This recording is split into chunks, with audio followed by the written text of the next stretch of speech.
Hello my wonderful, beautiful friends, guys. Welcome back to our /MaliciousCompliance, where people follow exact orders to spite someone. And in today's episode, it's all about horrible, power-tripping Karen bosses getting embarrassed by their employees. So if you've ever had a bad boss, you're gonna love this one. Guys, I hope you enjoy the stories. Hit subscribe if you're not subscribed. And as always, you can send or link your post to this email right here. Let's dive in. So this is a story from long ago when I was working in a law office while attending grad school. The attorney I worked for had a reputation of being difficult to work with, but we got along great. I did have a problem with the office manager though. We'll just call her Karen. The woman didn't care for me because I got one day off a week to attend my grad school classes, and I treated the place like a college job rather than the career she'd made out of it. Part of the deal that got me a day off a week for classes was I came in an hour earlier than the rest of the legal assistants. The office manager didn't care for that, and she took it out on me by doing things like lecturing me for being a minute late in the morning or being a minute over on lunch when everybody else on support staff would roll in whenever and they would take long lunches to their heart's content. That's enough background. Now to the story. One morning, I get in, and I discover that all the documents I need from the shared drive to get to work are gone. Even worse, about half the folders from the firm's shared drive are gone. I figured I could go to the office manager and let her know what the problem is, but no one in that office was tech savvy, so I figured I'd take a shot in the dark. The solution was really easy. I went to the top level of the shared server, and I did a search for a client name. And sure enough, their folder popped up. And from there, it was easy enough to figure out that some technically non-savvy legal assistant, which was all of them, had moved half of the top-level attorney folders into another attorney's folder. A quick cut and paste, and everything was back to normal before anyone arrived. I figured I should tell someone what happened so it didn't happen again. So I went down to the office manager's office. I explained what happened and the fix, and that she might want to tell people to be a little bit more careful when dragging folders around. Well, the response I got was not one I expected. She looks me up and down, and her lips made this expression that she was not impressed. She then says to me, "We're not paying you to do IT work. How much time did you waste that you could be working on important things? Get back to work." Now, I tried again to elaborate more, but she just responds,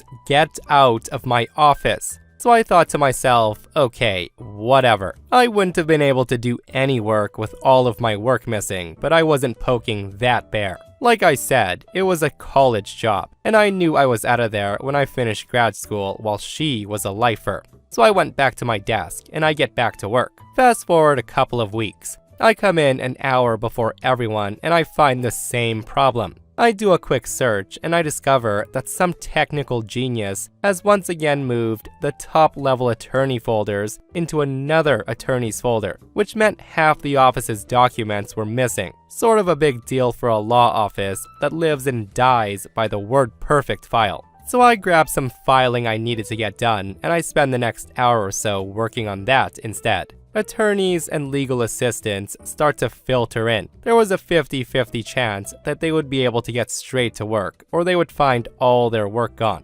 A quiet sense of panic came over the office that soon got less than quiet. The third-party IT people the firm contracted were called in at emergency rates because it wasn't their typical once-a-week visit. They're running a check of all the hardware, and with the office manager just hovering over them, raising hell about all the money they were losing, blah blah blah. Now, I despised the office manager, but I like the contract IT guys. So as I was passing by, I whispered to one of them that they might want to check such and such folder. Within 5 minutes, the situation was resolved. And when they realized how ridiculous the situation was, they just start laughing. A little while later, the office manager stops by my desk, and she starts laying into me for not telling her. This brought my attorney out to see what was going on. She then explained that I knew what the issue was and I didn't say anything. I just shrugged and I told my attorney that the last time I fixed the issue, she reprimanded me and she told me to not do IT work. I was simply following her instructions. Hearing me say that, she turns a couple of different shades of purple. My attorney, the one who was my ultimate boss and liked me, got a good laugh out of that situation and told her that maybe she should listen to me next time. That was the last of that because she couldn't say crap to someone if they had a partner backing them up. I left shortly after to focus on my school. Whenever I'm in town, I make sure to stop by to have lunch with my attorney, and I always swing by her office, all smiles, talking about how wonderful it is being my own boss, and not having to worry about the bureaucratic BS that takes up so much of her time. Guys, I freaking love that last part. Like, nothing like petty office politics to make a decent job miserable, right? And I'm not gonna lie, I kinda feel bad for that Karen because judging by how she treated OP, she's probably a miserable person herself. Like, why spend your day looking for things to complain about? Another thing, if I were in OP's shoes, I don't think I would have tipped those IT guys on what the problem was. Let them rack up the bill. That said though, I love how the attorney had OP's back in all of this, because it's nice knowing that despite having to deal with a crappy boss, another person who has power in the office is on your side. That makes things a bit better.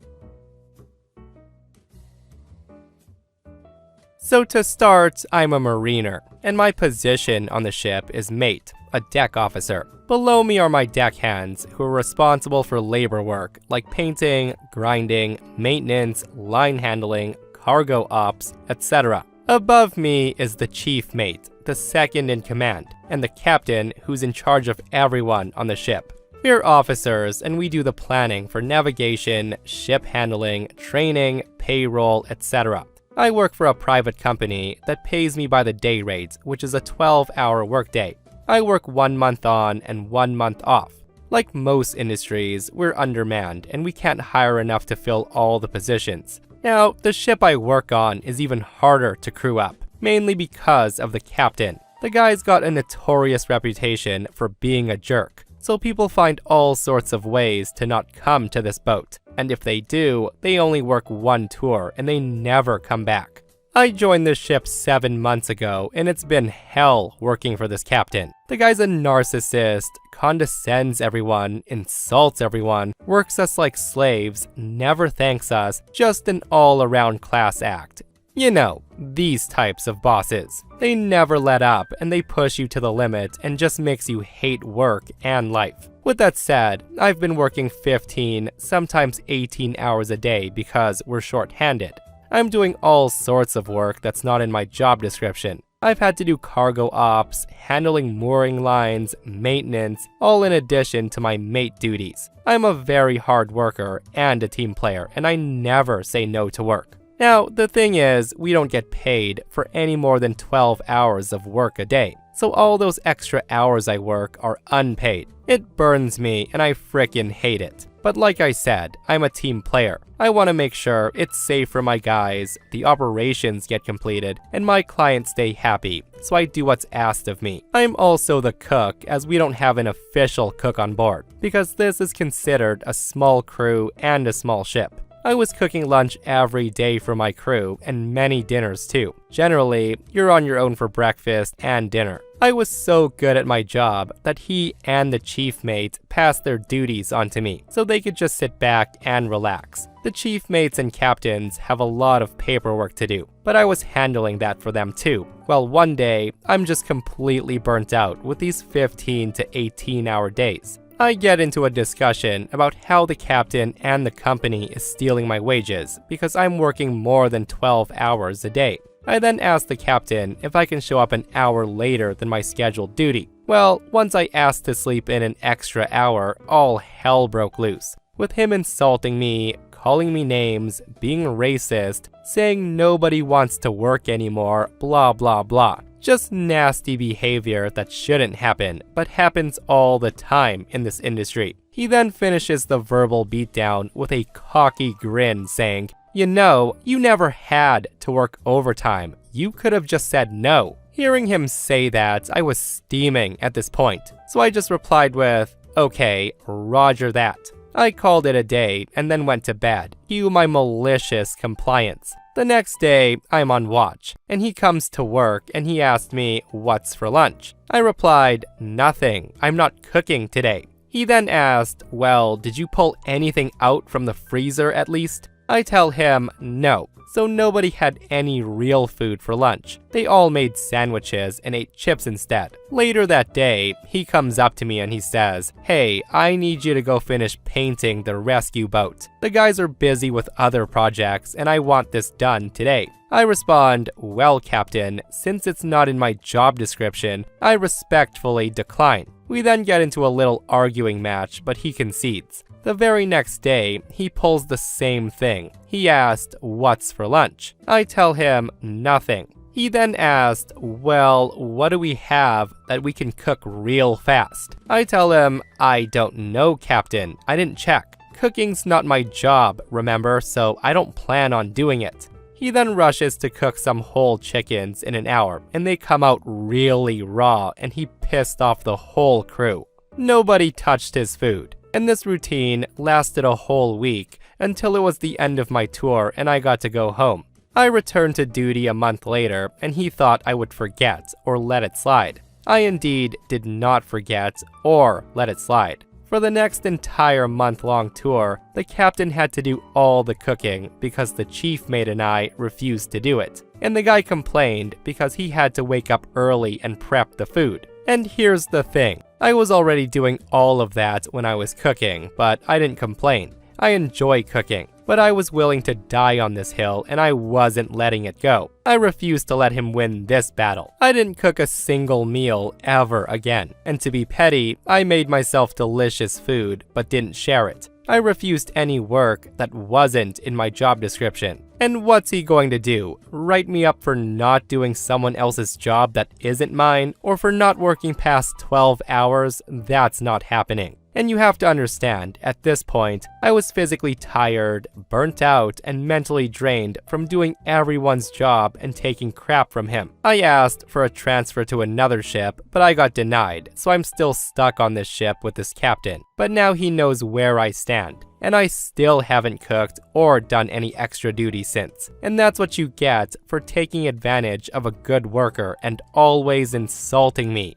Yet another instance of a bad boss learning the hard way not to mess with the person who keeps the show running. Like, I just don't get how some bosses don't see how much work a person is doing. Like, in my opinion, a good captain would have recognized OP's hard work and would have had no problem giving him the hour he requested off, right? But guys, with that said though, a lot of people say that maybe the captain was right when he said that OP didn't have to do any of that extra unpaid work, because there's a difference between being a team player and being the person who has the hero complex at work that ends up doing all the work without any extra benefits, leading to their own personal life suffering. And listen guys, when I first started working my construction job a long time ago, I was the same as OP. I was the hard worker, always up for any and every task the foreman asked of me, until one day, one of the guys I worked with told me, "Hey dude, he's taking advantage of you. You are going to burn out, and as an adult, you need to act your wage." And what he said always stuck with me, guys. And yes, it can go both ways, right? Because acting your wage and only doing whatever you're assigned might kill your chances at promotions or raises, etc. But a good chunk of the time, people are being taken advantage of, and there will never be raises or promotions in their future. Let me know your thoughts. So this is a long one, so get ready. I work for a construction company as an inventory admin. My job is to basically schedule counts of our warehouse and input the numbers they give me for inventory. Then try to see what the problem is when the numbers on the last count and the current count don't add up. Now there is a bit more to it, but I won't bore you with the specifics. Now, the problem with this job is when you've been doing it long enough and you're good at it, there's way less work to do. In the beginning, when counting one rack of 60 racks of material would take a few days, it was fine because I was always busy. But now that everything is in order, the entire warehouse can be counted in 3 days. That leaves me bored most of the time.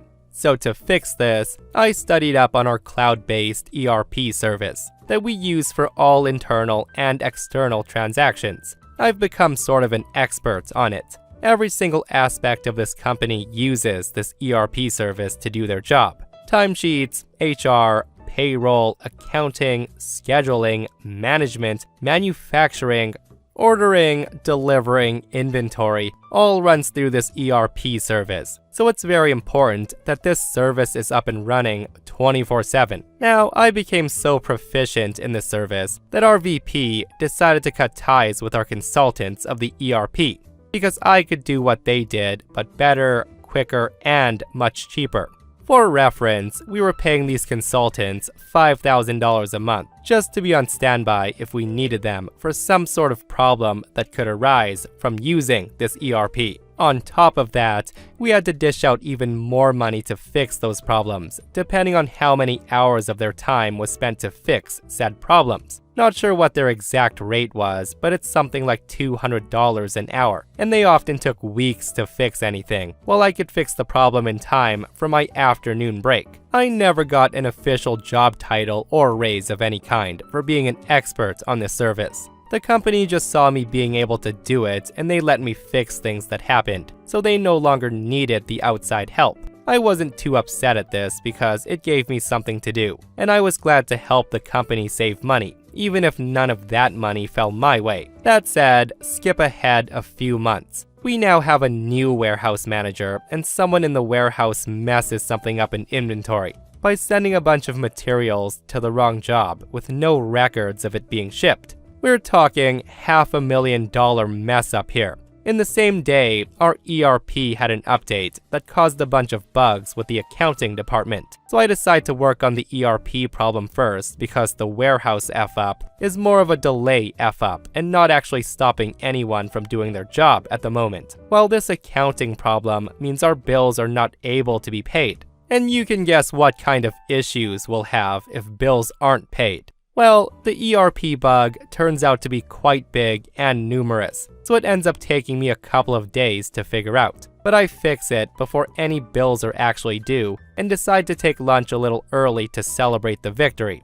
Crisis averted. Now, if that was it, we wouldn't have a story now, would we? The new warehouse manager storms into my office once I get back from lunch, and the guy's livid. Apparently, the bosses were pinning the blame on him for the warehouse F-up. And considering that he's the one who oversees shipments and personnel in the warehouse, the blame's rightfully placed. The guy starts laying into me, asking me why I haven't fixed the problem yet. He's yelling and screaming like a child. I tried explaining that I was fixing this ERP issue, and I haven't had time to look at the warehouse problem yet. The guy gets even more angry, and he says to my face that it's funny how I have time to take early lunches but not do my job. That I'm at work to just siphon money from this company for doing absolutely nothing. Now, that starts to piss me off, but I held my tongue, and I kept calm about the situation. He then orders me to only do what's in my job title, and to leave the ERP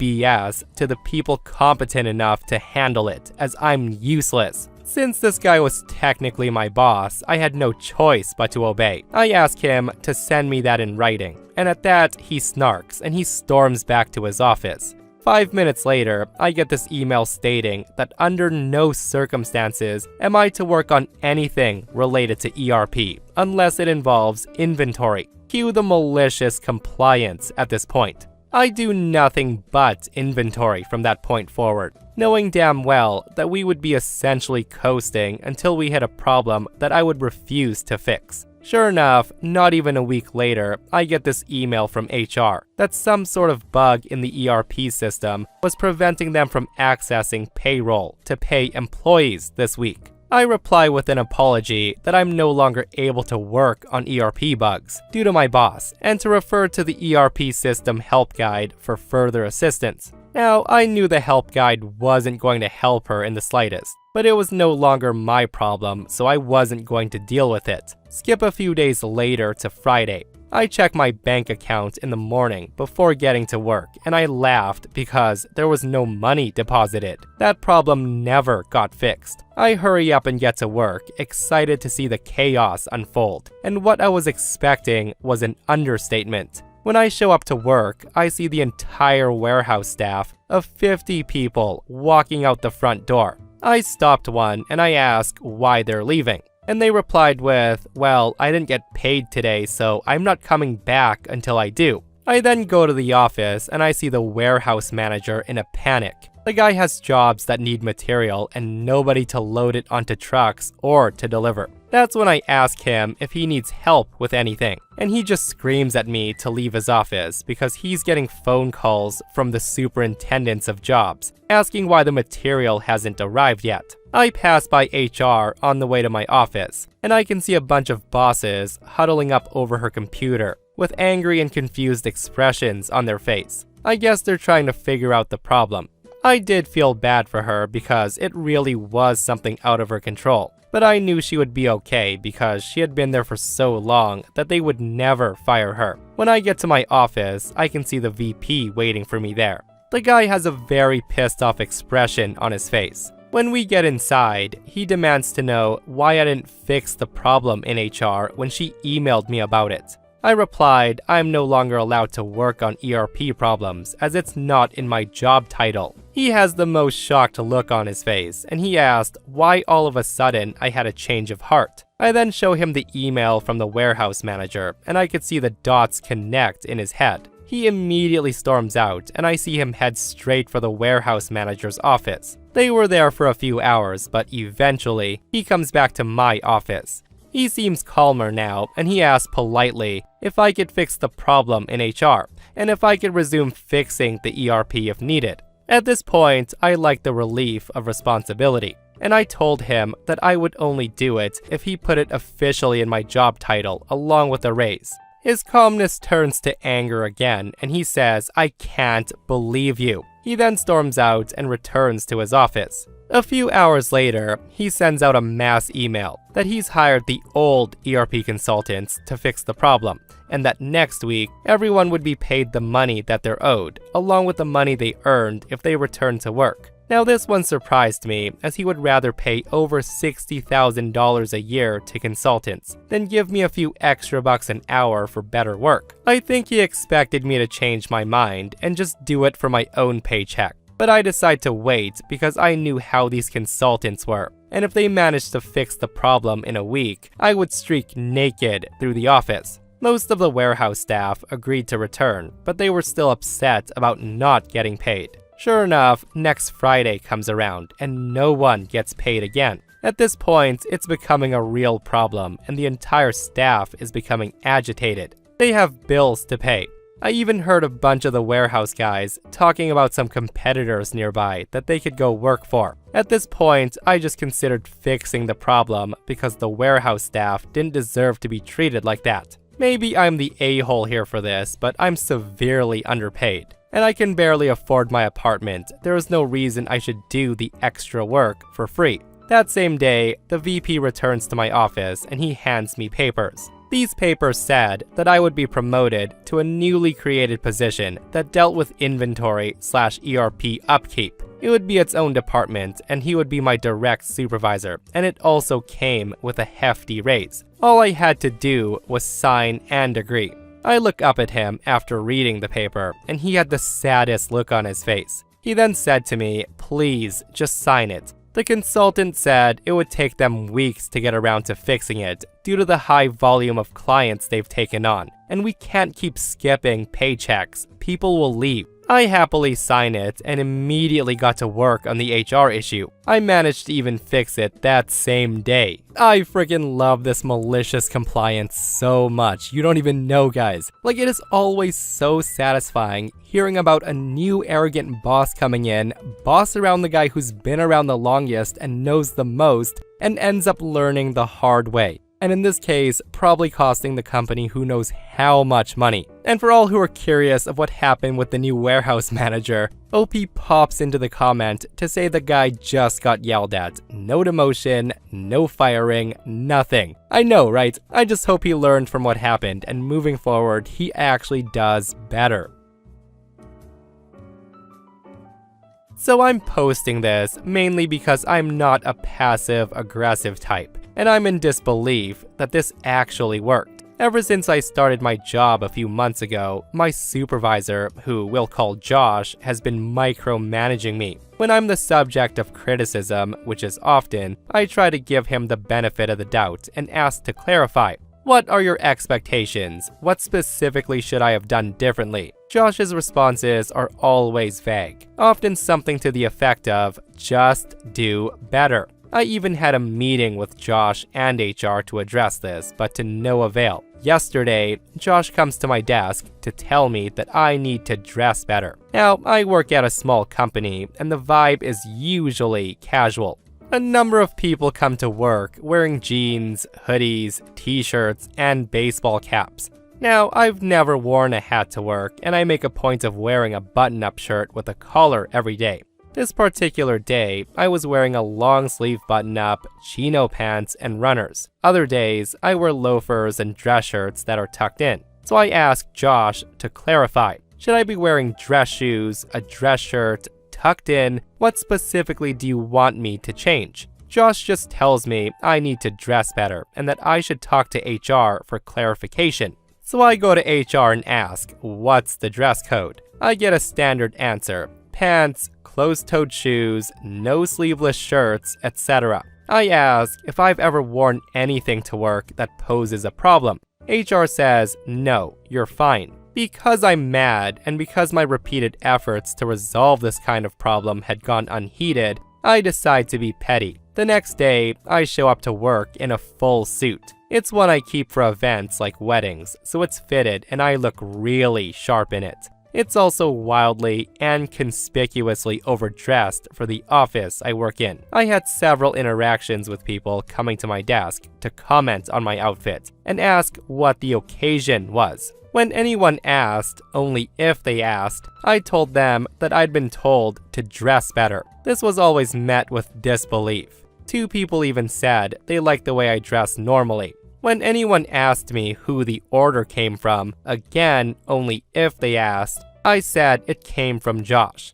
Now, I was expecting to pull my little stunt for a week, just to prove a point, and then go back to wearing what I'd been wearing before. But word gets around the office fast, apparently, because the CEO, Josh's direct boss, came to my desk later in the day to tell me that I would be reporting to him now, and that he'd be having a talk with Josh about this and other issues. It's also important to note that I was Josh's only underling, so he effectively went from being a supervisor to just a regular employee. I'm on a bit of a high now. I think I'm gonna come to work tomorrow wearing a different one of my flannels. Thank goodness the CEO was reasonable and seems to really like OP. But seriously, what was Josh's issue with OP? Because to me, OP was clearly being singled out and picked on for who knows what reason. But whatever the reason, we all know that Josh flew a little bit too close to the sun on his power trip and the dude got badly burned. And in my opinion, getting demoted is much worse than getting fired, guys, because now Josh has to come to work every single day and face the people he was power tripping over. And I love this comment right here. This person says, dress for the boss you want, not the boss you have.